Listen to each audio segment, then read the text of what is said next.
Hello friends, नमस्ते, प्रणाम। मैं आपके सामने एक ज्यूतिया माता का सोहर गीत लेके आई हूँ। आप लोग सुनिए, आनंद लीजिए। बोलिए ज्यूतिया माता की जय हो। डेवड़ी पे ठाड़ी बहुरिया त सासू से आरज करे, सासू से आरज करे हो। हे सासू कौन बरत हम कारी की, लालन के उमर बढ़े, लालन के उमर बढ़े हो।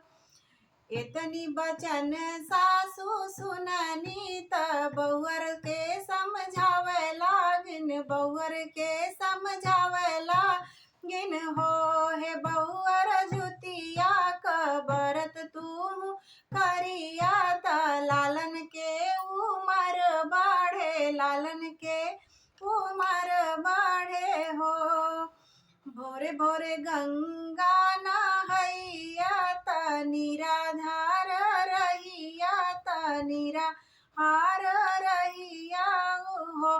हे बहुअर साँझ के बिलवा नदी तीरे पूजन तू करिया, पूजन तू करिया हो।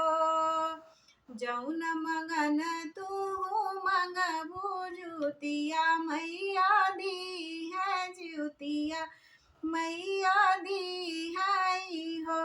हे बहुअर सच्चे मन से करिहा पूजनिया, लालन के उमर बढ़े, लालन के उमर बढ़े हो।